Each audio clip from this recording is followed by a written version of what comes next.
Donc, ça se produit avant 22 heures. Il est assis dans son lit, très bonne question. Il va hurler comme si un train passait dessus. Et quand tu vas tenter de lui parler, il va pas, tu vois qu'il est pas présent, il te regarde pas. OK? Puis quand tu vas le toucher, il va te repousser.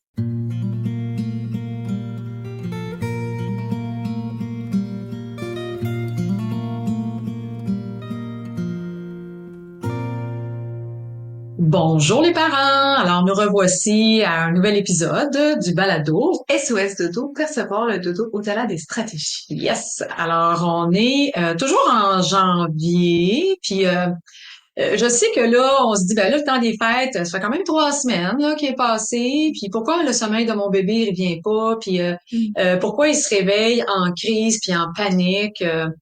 Puis ça, ben, c'est un phénomène particulier parce qu'il y a beaucoup de parents qui vont nommer ces phénomènes-là de différentes façons. Puis des fois, ça n'en est pas.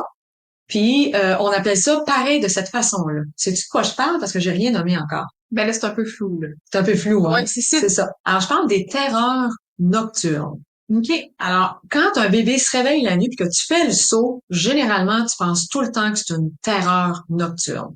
Mais il y a des critères pour savoir si c'est réellement une terreur nocturne. On va expliquer pour en comprendre la cause, puis on va surtout apprendre comment réagir. OK? Alors, je me présente, je suis Brigitte Langevin, experte en éducation au sommeil. Donc, depuis maintenant 25 ans, et c'est toujours un plaisir de pouvoir accompagner les parents puis de voir les étoiles dans leurs yeux quand ils découvrent le vrai fonctionnement du sommeil, là, que c'est pas une affaire juste émotionnelle, mais que c'est aussi au départ tout un système physiologique. Puis quand on comprend comment ça fonctionne, que les terreurs nocturnes en font partie, ben, ça nous aide à dédramatiser la situation puis à mettre en place les bonnes stratégies pour aider l'enfant. 100%. À arrêter de penser qu'on n'est pas un bon parent. Oui, en plus. Ouais. En plus. Pardon. Moi, je m'appelle Carole Langevin, je suis coach en programmation neuro-linguistique et je fais du coaching relationnel. Parce que, ben, c'est ça, la relation, c'est la plus grande passion. Ça, c'est le sommeil, moi, c'est la relation. C'est la relation, oui. Alors, tu sais, on a commencé 2025. Peut-être que les gens, c'est le premier balado qui tombe sur nous deux, puis sont là, ils ont le même nom de famille. Comment ça? Oui. Ben parce que Karel, c'est ma fille. Ce n'est pas un hasard. Ce n'est pas un hasard qu'on a le même nom de famille. Donc, Karel, c'est ma fille. Puis, c'était important pour moi qu'elle porte mon nom de famille, en plus de celui de son père. Donc, puis là, ben, elle dit surtout mon nom de famille à moi. Oui, ben c'est plus simple parce que Biner, souvent les gens ne comprennent pas bien. Ils comprennent pas bien le C'est un prénom. peu long, Langevin Biner. C'est ça. Fait que là, toi, quand tu vas avoir des enfants, est-ce qu'ils vont porter les deux noms de famille? Non, ils vont tous porter celui de mon chum. Ça va être bien correct. C'est ça. C'est all good. C'est all good, Oui. c'est ça. Bon, fait que alors je trouve ça important de le mentionner à nouveau. Ben oui, on a tellement de fun à faire ça. Ah, on a tellement de plaisir, c'est incroyable. C'est drôle, hein, jamais, tu sais, mettons quand le mi-vingtaine, là, jamais j'aurais pu penser qu'on aurait pu faire un truc professionnel ensemble. Puis, j'ai justement eu la réflexion aujourd'hui, puis c'est pour ça que je le mentionne, tu sais, quand je vois tout le chemin parcouru, toute ta vingtaine, mais c'était ton parcours puis t'en avais besoin. Et quand on arrive à la trentaine, là, t'as 34 ans, on va le dire. Ben oui. Puis tu sais, même 30, 31, on n'était pas à la même place encore, là. On n'était pas à la même place. En chemin. En chemin. T'étais Ouais. vraiment sur le chemin. Puis là, maintenant, à ta fête, quand je l'ai marqué, puis je le dis encore en étant touchée, je pense que l'étudiante a dépassé le maître. Oh, maman. Ah, écoute, au point de vue relationnel, quand je t'entends faire tes lives, je suis impressionnée de savoir à quel point tu maîtrises ton sujet, comment tu peux l'expliquer en envers à l'endroit de gauche, à partir de gauche ou de droite, ou puis que tu ne te perds jamais dans tout ce que tu dis. C'est vraiment excellent. Oh, c'est toi qui parles le plus de douteux. Ben oui, je t'entends depuis le début de l'année. C'est ça.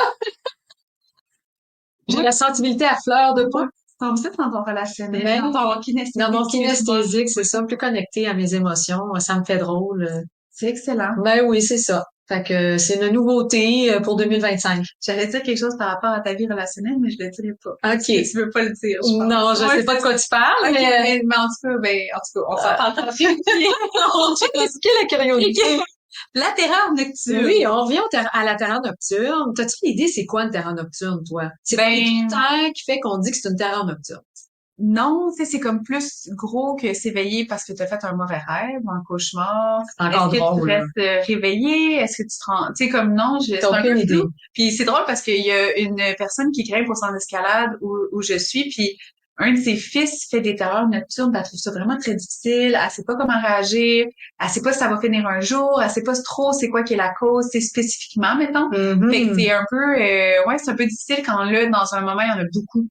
Ouais. Elle sait pas comment réagir. C'est ça. Fait que là, les parents mêlent tous les réveils nocturnes. Pour eux autres, c'est des terreurs nocturnes parce que c'est terrorisant quand un enfant se réveille la nuit en criant comme si un train passait OK, dessus. OK, il crie, là. Il crie, ah oui, une terreur nocturne, il crie. Alors, c'est quoi les critères? Premièrement, c'est un sommeil lent profond. Et le sommeil lent profond est en début de sommeil. OK. Alors, ça arrive pas, une terreur nocturne, ça arrive pas passé minuit, là. Puis même, c'est avant 22 heures. Ah, wow. Ton enfant est couchant autour de 19 heures en moyenne. Et là, ben, ça va arriver avant 22 heures, avant que toi, t'ailles te coucher des fois. OK, mais si ça arrive durant la nuit, mettons à 2 heures du matin, ça veut dire que c'est pas une terreur C'est nocturne. pas une terreur nocturne. Alors, ça peut être un mauvais rêve. Puis là, ben, s'il est jeune qui parle pas, il peut pas te le dire. Mais tu vas voir, il est allumé. Il a les yeux ouverts, il tend les bras, il te voit, il te reconnaît.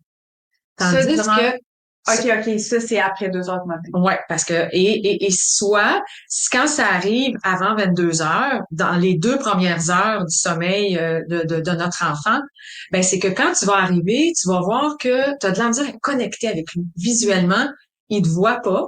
Kinesthésiquement, tu veux y toucher, il te repousse. Mhm. OK? Puis il va hurler comme si il y avait un démon dans la pièce. Puis est-ce qu'il peut bouger, sortir du lit, tu sais, Ben, comme... c'est une bonne question. Généralement, il est assis. Alors, si jamais il est plus dans un lit à barreaux, parce que les terreurs nocturnes, ça peut commencer à 4 mois. OK? Même Oh si mon dans la Dieu, littérature, on moi. dit que c'est rare, ça peut commencer à 4 mois. Tu vas comprendre pourquoi après. La cause, c'est ce qui fait ça. Et c'est beaucoup plus fréquent chez les 2, 3, 4 ans.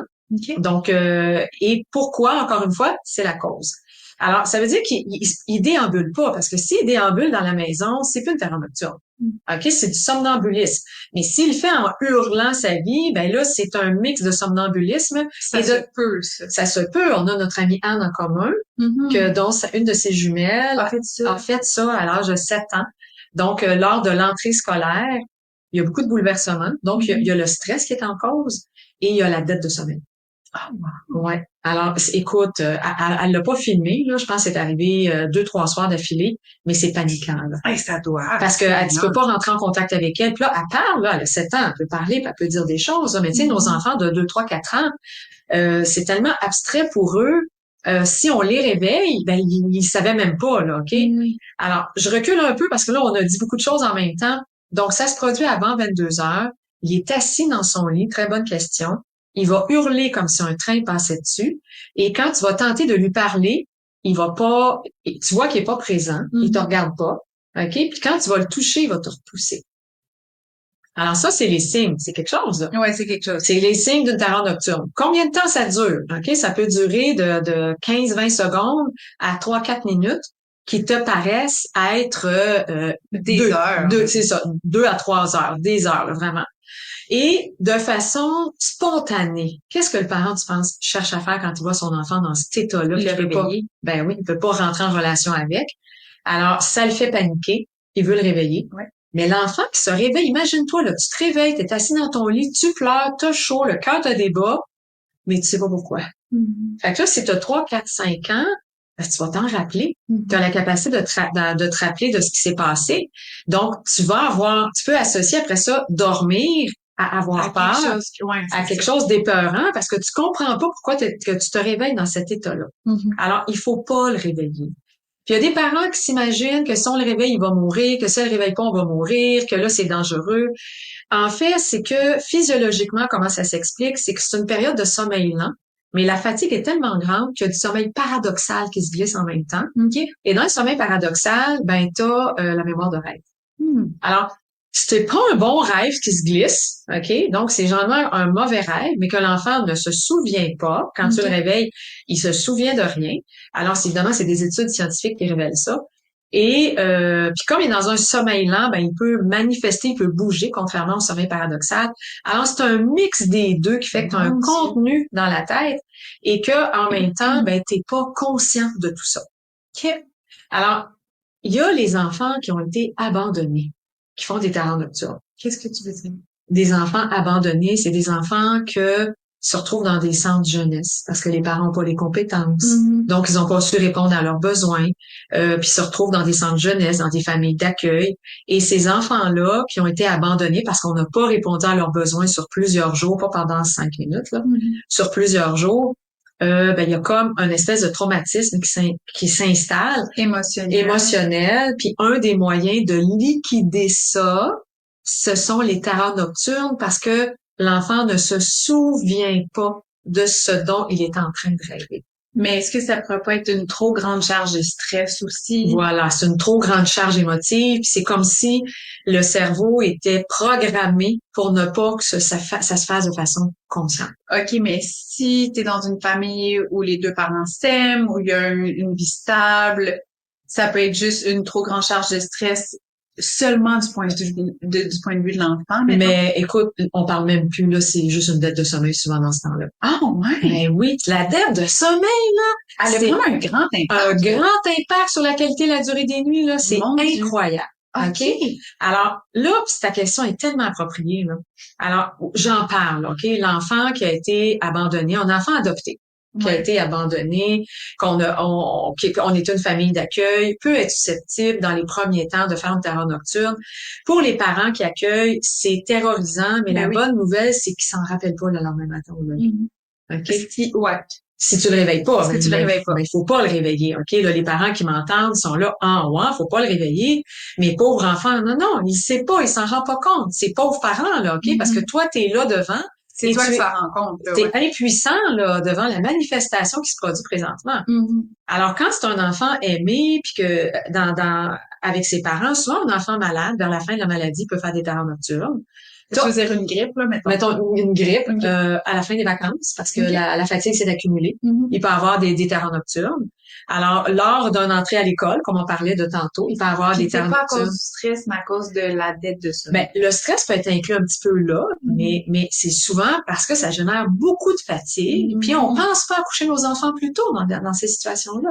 Intéressant. Ouais. Alors là, il y a une terreur nocturne qui se met en place, puis c'est paniquant pour le parent. Donc, on sait qu'on doit pas le réveiller, mais on fait quoi? Il y a un de nos sens, Karel, qui ne dort jamais. Sais-tu c'est lequel? Un de nos sens qui ne dort jamais. Non. C'est pas c'est lequel? Non. Alors, est-ce que c'est l'odorat? Est-ce que c'est le gustatif? Est-ce que c'est le kinesthésique? Est-ce que c'est le visuel? Ou est-ce que c'est l'auditif? L'odorat. C'est l'auditif. Ah ouais. C'est l'auditif. Même dans le coma, c'est vrai, il paraît qu'ils peuvent entendre. Qu'ils peuvent entendre, c'est ça. Alors, l'auditif ne dort jamais. OK?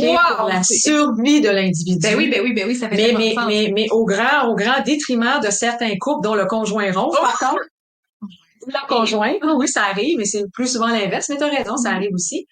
Alors, Louis reste en éveil pour notre survie. Et ce qu'on peut faire, c'est chanter une berceuse. C'est celle qu'on chante avant d'aller dormir, qui va apaiser l'émotion que l'enfant est en train de vivre. On peut lui lire la même petite histoire qu'on a l'habitude de lui lire. On peut lui dire qu'on est là, maman est là, mon amour, que ça va passer, je suis avec toi. Mais évidemment, on s'arrange pour ne pas le toucher, même si on est près de lui. On s'assure de sa sécurité, qu'il n'y a rien autour de lui qui pourrait frapper, qui pourrait le blesser. Une table de chevet qui est trop près. Alors, tu sais, on fait vraiment attention pour pas qu'il puisse se blesser parce qu'il peut faire des mouvements brusques, surtout si on tente de le toucher. Mais si on le touche pas, c'est impressionnant dans l'intensité des pleurs, mais il va pas se débattre. Si on le touche, il risque de se débattre. Alors, c'est tout ce qu'on peut faire. Et ça va passer. Il va se coucher, se donner l'impression qu'il se rendort, mais il s'est jamais réveillé. Et au lever le matin, un enfant qui parle, on va lui demander: t'as-tu bien dormi cette nuit? On va pas lui dire: t'as-tu fait une terreur nocturne? Non. On va lui dire: as-tu bien dormi cette nuit, mon coco, ma cocotte? S'il dit oui, c'est une terreur nocturne. S'il s'en souvient, c'est un éveil confusionnel. Et c'est de ça qu'on a déjà parlé, les éveils confusionnels. Non, on a aussi parlé de terreur nocturne. Oui, parce que dans les éveils confusionnels, les parents pensent que c'est des terreurs nocturnes. C'est ça. Alors là, on parle vraiment des terreurs nocturnes qui sont souvent... l'enfant fait un éveil confusionnel à 2-3 heures le matin. Il est confus un peu au début. Finalement, il se réveille au complet puis on pense que c'est une terreur nocturne. Mais non, parce que il finit par sortir de l'état du sommeil parce que la pression de sommeil est beaucoup moins forte dans la deuxième moitié de la nuit, donc plus rapidement. Tandis que dans la première moitié de la nuit, puis dans les 2 premières heures, l'enfant n'arrive pas à sortir de l'état du sommeil. C'est pour ça qu'on appelle ça des terreurs nocturnes. OK. Alors, on sait comment réagir. La cause, on en a parlé un peu, un stress majeur. Donc, changement de garderie, ça peut en être un déménagement, papa est parti pour un voyage d'affaires, c'est ça, rentrer à l'école en maternelle. Une séparation, c'est ça. Alors, puis des stress positifs, là, comme on parlait tantôt, là, tu vas en voyage, là, tu t'amuses, t'en profites. Et souvent, c'est jumelé ce stress-là avec une trop grande fatigue. Ouais. Là, ben, la trop grande fatigue, malheureusement, ben, ça fait des terreurs nocturnes qui se mettent en place. Alors, important aussi, on sait comment réagir lors de la terreur nocturne, mais si on veut les éviter, il faut coucher plus tôt. C'est vraiment intéressant parce que je pense que ça peut enlever la pression de chez les parents qui font comme, oh mon Dieu, mon enfant a un problème, ou il y a un problème à l'école, il y a un problème ici, ou il y a whatever, tu sais. Mais c'est bien de vérifier. On peut aussi vérifier si à la garderie, il n'y a pas d'intimidation, si à l'école, il n'y a pas d'intimidation. À la garderie de l'intimidation. Ben, je vais essayer bien, Karel, que tu le nommes, là, parce que ce n'est pas perçu comme une intimidation, mais l'enfant, il vit ça comme ça. Il se fait toujours enlever ses jouets. Puis maintenant, l'éducatrice, bien intentionnée, elle le voit pas, là, qui se fait toujours enlever ses jouets par le même. Puis que, finalement, il finit toujours par jouer tout seul dans un coin, puis on pense que c'est un solitaire, mais alors que il se fait toujours enlever ses jouets. Tu sais, ça peut être, il se fait piquer sa nourriture dans son assiette. Puis là, elle dit, ben, à l'autre ami, non, fais pas ça, mais lui, ça lui fait piquer pareil, sa nourriture. Ouais. Alors, c'est intéressant. C'est ça. Mon mot peut-être exagéré. Oui, c'est un peu, exagéré pour la situation, tu as raison, mais des fois, ça peut être difficilement perçu ce que l'enfant vit. Puis je sais que les garderies sont bien outillées, ils font vraiment de leur mieux pour justement que ce soit équitable en tout temps, mais la nature humaine étant la nature humaine, tu as un adulte pour 6 enfants. C'est pas toujours évident parfois. Puis on a des enfants qui sont plus timides. Donc, que l'adaptation se fait de façon beaucoup plus lente, donc plus relationnelle. C'est vrai. Avant que la connexion se fasse, puis ça génère un petit peu de stress. Ils sont plus introvertis. Alors, le stress est un petit peu plus grand. Fait que là, on couche plus tôt, mais combien de temps plus tôt? As-tu une idée? Quand moi, je te dis, mettons, faudrait que tu te couches plus tôt, tu vas te coucher combien de temps plus tôt? Un train de sommeil plus tôt. Un train de sommeil plus tôt, mais c'est beaucoup ça. 45 minutes. Ouais, 30 à 45 minutes, mais on peut aller à 2 petits trains. Ah oui, 2 petits trains. 60 minutes plus tôt, puis 3-4 soirs. Puis c'est incroyable, là, ça disparaît des fois dès la deuxième nuit, les terreurs nocturnes, parce que des fois, il y en a à toutes les nuits. Quand il y en a à toutes les nuits, la dette de sommeil est très grande. Et puis là, ben, ça disparaît complètement jusqu'à la prochaine fois. Ben, je vais en parler à la personne que je connais. Oui, ça serait une très bonne idée que tu lui en parles ou que tu l'invites à écouter le balado. Ouais. C'est ça, pour qu'elle puisse voir si elle peut pas... Il y a quel âge cet enfant-là? Je suis comme pas sûre si c'est son plus vieux ou son plus jeune. Les deux ont quel âge, mettons? Ben, je pense que son plus vieux a comme 4-5. 4-5 ans? Son, 5, 6, je sais plus, puis son plus jeune, 2, 3, je sais comment dire. C'est flou pour toi. Alors, dans les deux cas, là, tu sais, faut coucher plus tôt, un bon 60 minutes, éviter de le réveiller, s'assurer que c'est vraiment des terreurs nocturnes. Donc, ça arrive avant. Ça arrive dans les 2 heures du coucher de l'enfant. Puis quand je vais le voir, ben il est pas présent. J'arrive pas à connecter avec lui de façon visuelle. Puis quand je veux le toucher, je veux connecter de façon kinesthésique, ben il me repousse. Il dit rien de cohérent. Il va hurler, crier, puis à un moment donné, paf, il va se réétendre et continuer de dormir comme si de rien n'était. Et toi, tu restes terrorisé. Ouais, toi, t'es comme, oh mon Dieu. Oh mon Dieu. Alors que lui, ben le lendemain matin, tu lui demandes, t'as-tu bien dormi? Puis il dit, ben oui, j'ai bien dormi. Alors que toi, tu as le souvenir encore tout frais de ce qui s'est passé. Ben oui, c'est ça. C'est le fun. Bon, 2 ans et demi, c'est peut-être jeune. Il y en a qui n'ont pas le langage très développé, mais s'il y a le langage très développé, on peut leur demander, là, as-tu bien dormi? Alors, c'est comme ça qu'on vient valider aussi le lendemain matin. C'est bon. As-tu d'autres choses à rajouter? C'est intéressant, non? Non, on se souhaite des bonnes nuits, puis on évite, on espère ne pas vivre de terreur nocturne. On espère ne pas être fatigué. Oui, c'est ça, effectivement. Alors, on se dit à la semaine prochaine. Yes, sir. Bye. C'était Brigitte Langevin, experte en éducation au sommeil. Si tu as le goût d'en apprendre plus, je t'invite à visiter mon site à brigittelangevin.com.